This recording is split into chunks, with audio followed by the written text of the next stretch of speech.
This podcast is brought to you by the North Dakota Petroleum Foundation. From heating our homes and powering our vehicles to cell phones, clothing, and medical equipment, oil and natural gas makes everyday life better. North Dakota Oil and Natural Gas, advancing the possibilities. Learn more at ndpetroleumfoundation.org.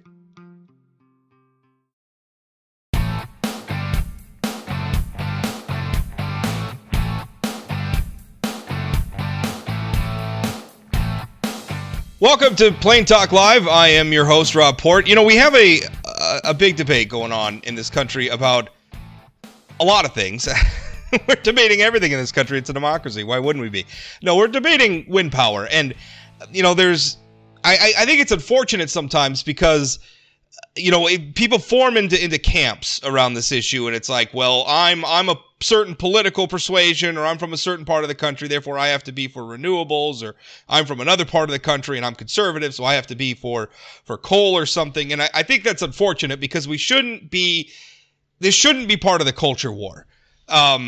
We should be making decisions about energy based on reality. Now, one of the debates about, you know, base load electricity like coal power or nuclear power and renewable energy is that a lot of it's focused on base load versus intermittent energy. And that's a very important part of the debate, and it's something we need to talk about. But another part of it that people aren't talking about as much is the reality of how wind farms or solar farms have to be built. Now, recently in the Wall Street Journal, a gentleman by the name of Robert Bryce wrote an editorial, or wrote a column, headline, Rural America Gets Bad Vibrations from Big Wind. And essentially it's about a lot of what I would say a growing opposition to building wind farms in rural America, because where else would you build them, right? I mean, you can't build them in cities. You have to build them out in the countryside, and contrary to popular belief, people actually live out in rural America. Quite a few people live in rural America, and not all of them are necessarily enamored with the idea of putting up giant wind turbines, you know, very near their homes, because, you know, you look out, they obstruct the landscape, and it's not just an aesthetic thing. If you live close to one of these things, they're noisy. I go out I enjoy being in the outdoors, and I go out in North Dakota's countryside all the time, and I've had occasion to be near some of these things, and part of this just maybe my phobia is I'm scared of heights and stuff, so when I'm standing at the bottom looking up at one of these things, it's a little scary to look at, but they're noisy too. Robert also produced a report for a Minnesota think tank called the Center of the American Experiment. It's called Not in Our Backyard, and as I bring him on, that's one point that I want to make about this debate right away, because Robert, we hear all the time about the NIMBYism, right? Like the not in my backyard thing. And it's not typically a positive thing when people are bringing that up, right? Like I don't know that Sure. That's necessarily a positive reaction that people have. Sometimes it can be perceived, I think, as I hate that term, by the way. I just hate this idea that NIMBYism, like, and not in my backyard. Because it can seem that people shouldn't care about their regions is right. Just it's silliness. I mean, you know, how right. dare them say not? This is but to the point here, Rob. The report that I wrote for the Center of the American Experiment is called Not in Our Backyard. And right. I document the fact that since 2015, roughly it's now over 300 communities from Maine to Hawaii have rejected or restricted wind projects. This is happening all over the country, including in particular in North Dakota and Minnesota. So this is the hottest issue in the renewable right. business, is where they're going to put all this stuff. And my point about it is sometimes I think NIMBYism, it can be perceived as hypocritical, and in some cases it is hypocritical, because you'll have people who are very staunch advocates of renewable energy who also don't want renewable energy projects, be they wind farms or solar farms, or depending on as the case may be, don't want them built near our home. And that is Sure. absolutely hypocrisy. If you're going to be in favor of these things, you can't just say, I want it, but go put it in somebody else's backyard. That's not fair. But there is a reality to this where we've built a certain amount of energy on our grid now, renewable energy.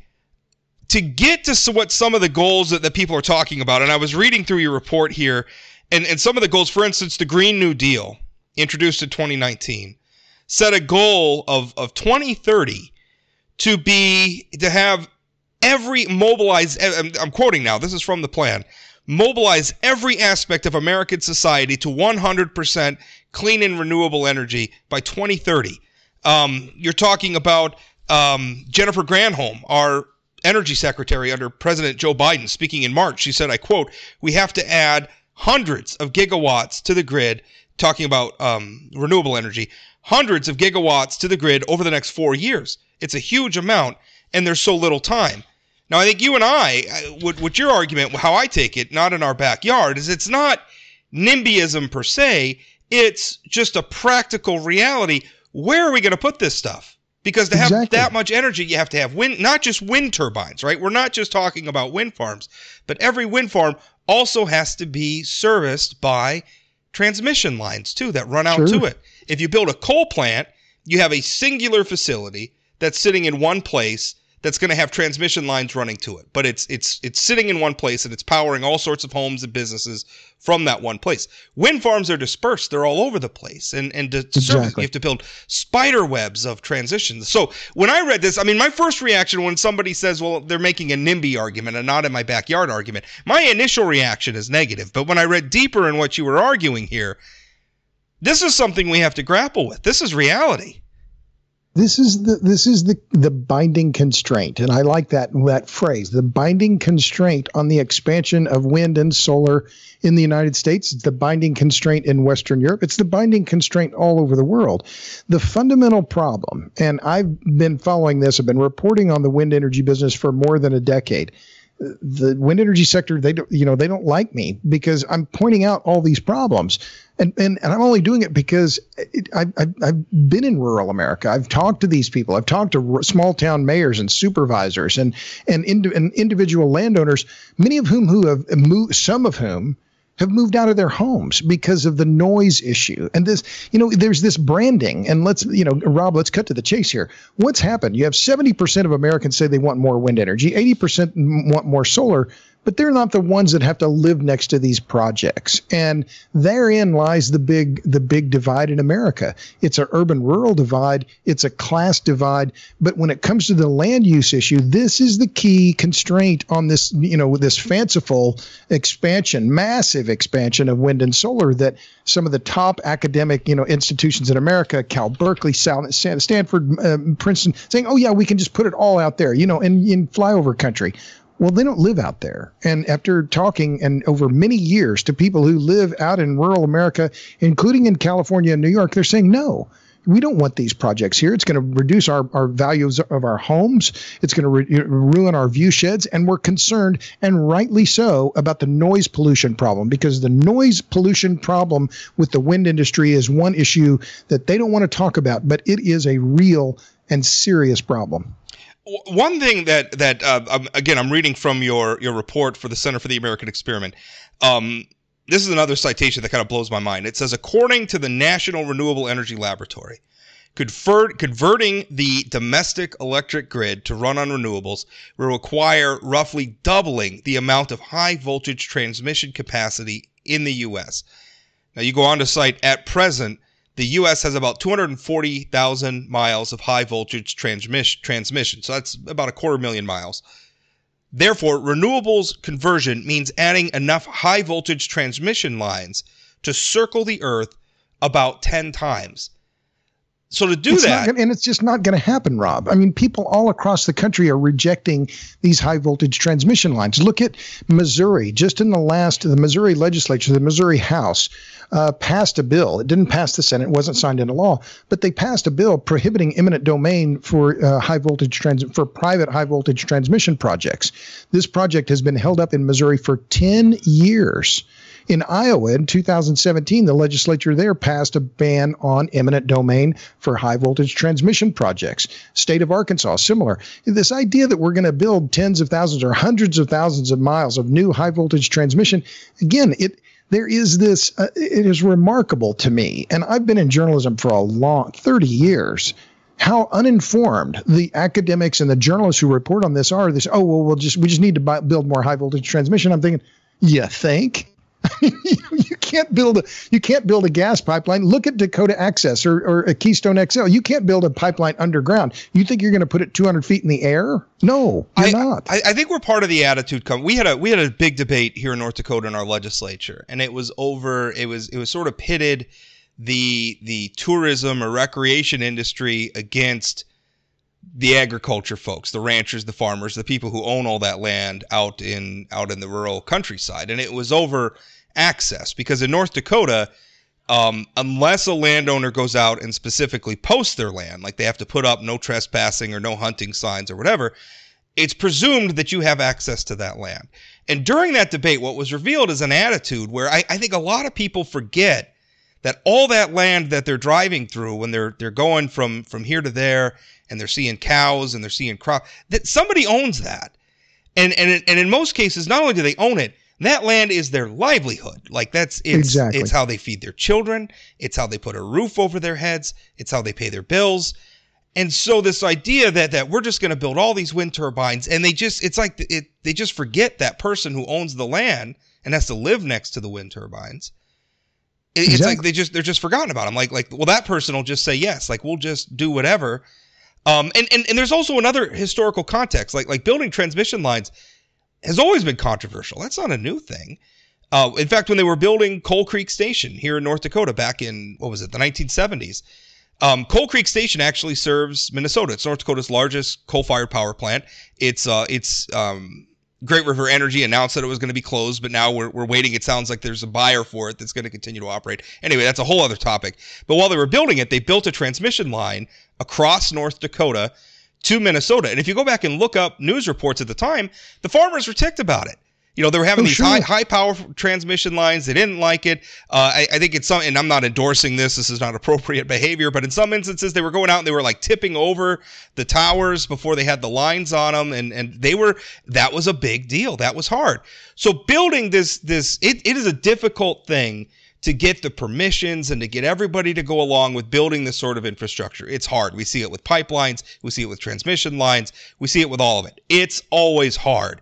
That's nothing new. Any kind of infrastructure. And now they're roads, bridges, highways, putting aside, it's increasingly difficult. But let me give you a specific example in North Dakota, Rob, that to me is a good example of how the big media outlets in America, and I say this as somebody who's been in journalism, I published in some of the biggest newspapers in this country, they won't cover this story. So in 2017, as you well know, in Cannonball, North Dakota, you had all of the protests around the Dakota Access Pipeline. Hundreds of people arrested. Right, it was on the front page of the New York Times, and got national coverage for weeks at a time. During that same protest in Billings County, near Theodore Roosevelt National Park, the county rejected a 383 megawatt wind project, and the park officials spoke against it because they didn't want the view shed in the park to be ruined by the wind turbines. So at the same time, there's all this focus on Dakota Access, and people want to protest the pipeline. That's fine, but there was no attention given to this renewable energy project that was rejected because the locals didn't want it, and it was going to negatively impact tourism. So this is these land use conflicts are happening with all kinds of energy infrastructure. But the fundamental problem with renewables is that they require so much land. And here's one of the other points that I made in the Not in Our Backyard report. Just to meet existing electricity demand in the U.S. with wind energy, if you just use wind to do it, you would need a land area twice the size of the state of California.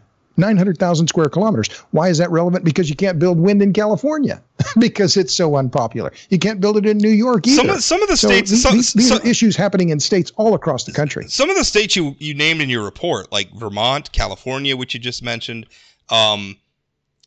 surprised me. Like just speaking from a purely political perspective, I would have thought that these would be places that were very easy, given their who they vote for and their political proclivities. You would think it would be very easy to build wind power in some of these places. And you're saying no, which gets to your NIMBY argument where, people like the idea of wind turbines, but they don't want to live by one or solar panels, as the case may be. Exactly. And you mentioned Vermont. Bernie Sanders is the most vocal proponent for renewables in the U.S. Senate. I think that's clear. In 2016, he ran on a platform that was all about all renewables, converting the entire economy to renewable energy. That was his platform. He followed this scenario that was painted by a Stanford professor named Mark Jacobson. Bernie adopted that scenario whole cloth. Well, you can't build wind turbines in Vermont. The last wind project that was being proposed, I think it was last year, was withdrawn because of the staunch opposition.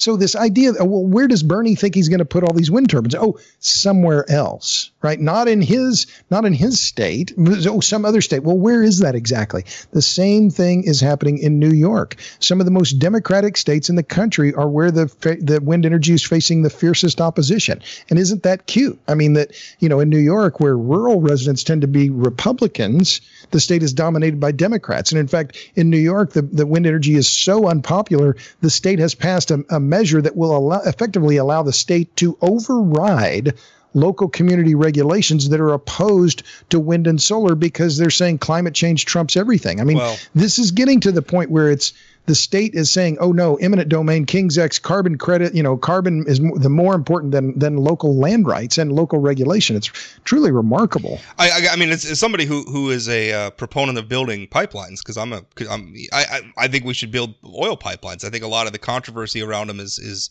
just overblown and frankly a little silly.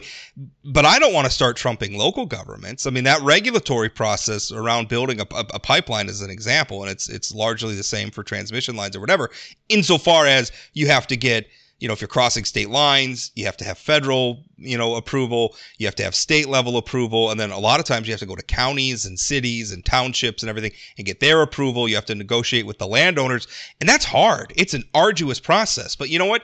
It should be an arduous process, and it shouldn't matter if we're talking about wind turbines or transmission lines or oil pipelines or natural gas pipelines or anything. It should be hard. It should be an exacting process, because that's the way government in America works. Now, we have a listener who's I think making a point that maybe a lot of people listening to this are maybe thinking. This person writes, imagine discussing the negatives of fossil fuel industry like so many people do with solar and wind. And I think the intent there is to be like, as if somehow we're making it sound like, fossil fuels are perfect and wonderful and we should use that because, renewables have all these problems. And that's not the point.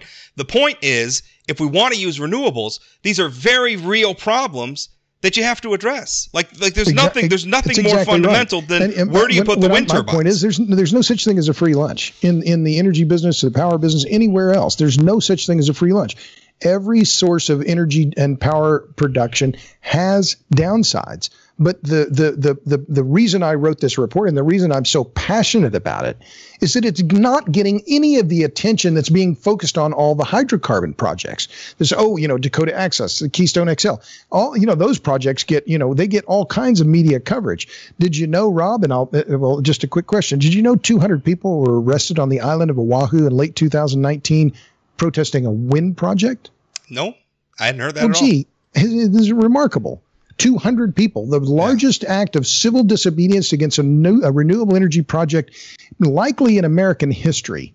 200 people arrested on the island of Oahu near the village of Kahuku didn't make the New York Times. Doesn't fit the narrative. Doesn't fit this idea of clean, right? But therein lies the key issue. And I'll mention the Not in Our Backyard report again, because one of the things in researching it that I thought was really quite interesting, and I've been in journalism for a while, was that I found a 2009 report, 2009, from the Minnesota Department of Health that documented the problems that wind farms are facing because of noise pollution. And in fact, it was this low intensity, they call it low intensity noise, was causing sleeplessness for people. And here was sleeplessness and headache are the most common health complaints and are highly correlated with annoyance complaints.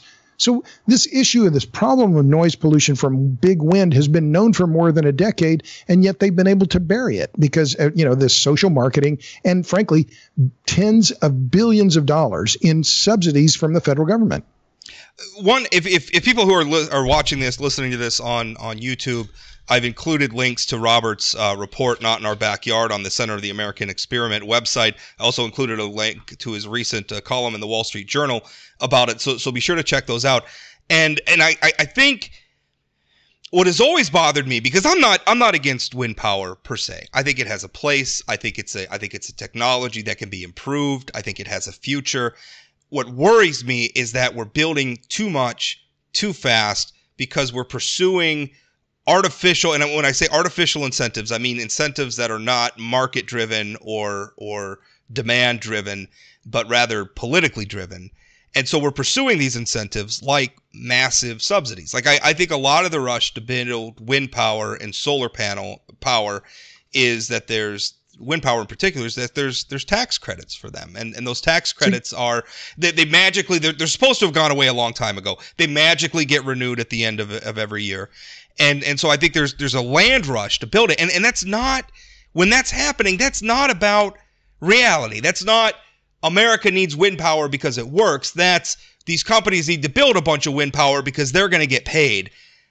That bothers me. We need to remove those perverse incentives so that as we develop wind power, it's driven by reality. I couldn't have said it better. And that what we're seeing is that some of these companies, they're subsidy miners. They're not energy companies. Why are these big European companies coming to the United States? Avangrid, the Spanish company, why are they, Enel, EDF, why are they coming here, EDP, the Portuguese company? Why are they coming to build wind projects here? Because the tax credits, the federal production tax credit is so lucrative that they can get a lot of the project financing simply through the tax credits. Well, that's not the way the business is supposed to work. And I think to bring it back here, I live in Texas. I live in Austin. There was a lot of talk after the blizzard here and what happened after, why we had blackouts. Well, $66 billion was spent on solar and wind in the years before the blackouts, not on reliable sources of dispatchable power, but instead on wind and solar. Why? Because they were getting tens of billions of dollars in federal subsidies. That's why. Our senators here in North Dakota, I think Senator Hoeven recently did a report. I mean, that was a wake-up call here in North Dakota, because when, losing power in Texas, and granted, I don't want to belittle what happened with that terrible blizzard. A lot of people were put at risk, but Texas usually has far more clement weather than North Dakota does, especially during the winter months. And losing power in North Dakota, generally, it's a matter of life or death. I mean, you could kill people, not to mention the potential for property damage and what have you. So that was a real wake-up call, because North Dakota had power outages too. The Southwest Power Pool that serves the northern part of Texas also serves parts of North Dakota.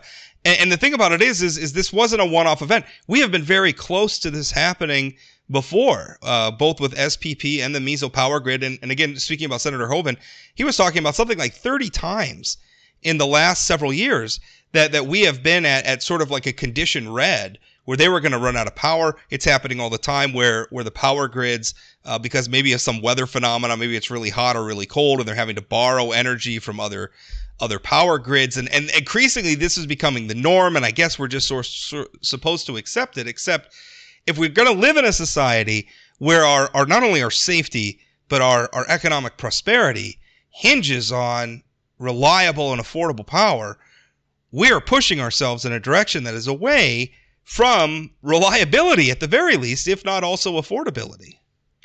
Well, again, Rob, we're singing from the same hymnal here, because this is the focus of I have a new book that came out last year. It's called A Question of Power, Electricity and the Wealth of Nations. There we go. And that's what I write about, that the electric grid is the mother network. It's the network upon which every other modern network depends. GPS, airport reservations, our traffic lights.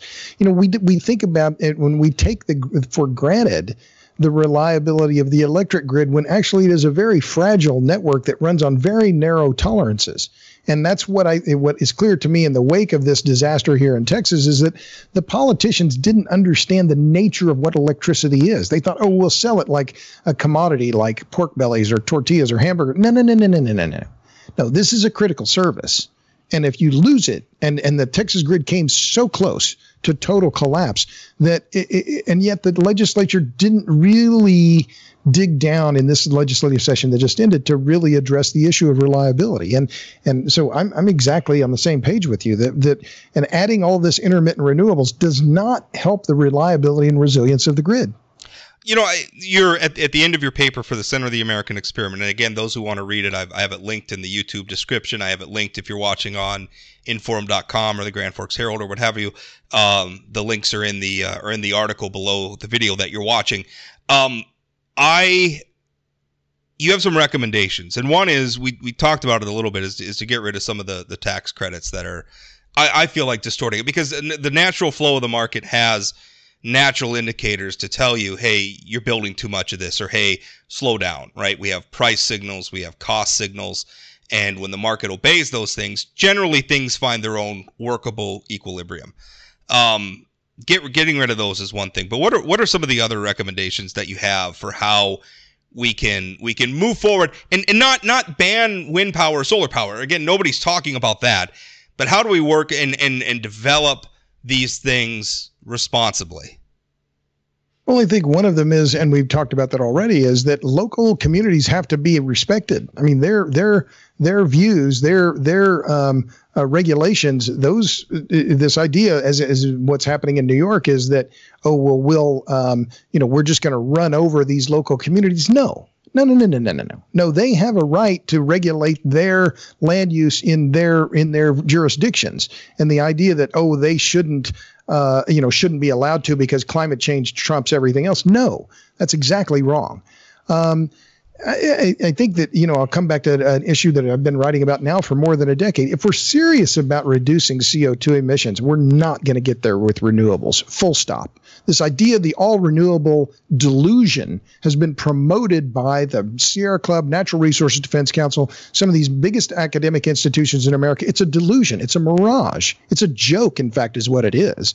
A bad joke because of the land use problem, the mineral intensity, the land use, all these other issues that are coming together.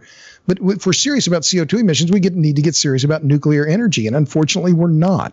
And nuclear plants are being closed all across the country, including just on April 30th, Indian Point in Buchanan, New York. This is ridiculous. If CO2 is the existential crisis, if climate change, as the Biden administration claims, is the existential crisis, those plants should be kept open at not at any cost, but at whatever cost is needed to make them solvent. And then I think the last thing is like with the negative health impacts need to be assessed and need to be considered fairly, because there are serious negative health impacts caused by the noise pollution from wind turbines. Well, to your last point, too, if we're going to, as the Biden administration is very enthusiastic about electric cars, and frankly, so am I. I think they're cool. I think Teslas are really cool. I think they have a bright future. They're not quite practical for everybody yet, but I think they could be. I'm excited to see how the technology rolls out, because I'm not some sort of a Luddite, curmudgeon. But if we're going to push towards a future of electric cars, that's you're transferring a lot of energy, a lot of American energy production from gasoline and gas stations and fuel pumps to the energy grid that, I'm sorry, is not ready for it. Right, the production's not ready for it, the transmission lines aren't ready for it, but yet somehow we're just going to sally forth into this future. It's madness, Robert. Which again, I'm preaching to the choir a little bit. So, any final thoughts before we wrap up? No, I think we've hit on the big issues, Rob. But I do encourage people to read that report, and in addition, look at the database. And this is one of the reasons why I've been in journalism for a long time. I'm affiliated with the Foundation for Research on Equal Opportunity here in Austin, but I affiliated and did this report for the Center of the American Experiment because Minnesota has been one of the hotspots for this backlash against big wind. And so if you go to the center's website, you can also see the database, which is being updated regularly with where wind projects are being rejected or restricted. And now there are 302, if memory serves. So, it's not just a couple, and it's not just a few years. In fact, since 2015, and I've collected this database over the last 7 years, you can read these things yourself and see what's happening in local communities. You won't read about it in the New York Times, but you will read it in small town newspapers and smaller town television stations. And the thing is, because I write a lot about energy here in North Dakota and obviously Minnesota as well, but I don't pick up on national trends sometimes. And so when I was looking at this database, it surprised me how this was happening all over the country. I mean, I knew it was happening in my neck of the woods. I didn't realize it was happening. So like you said, eye-opening stuff, worth taking a look. Robert, thanks for your time. I appreciate it. Thanks a million, Rob.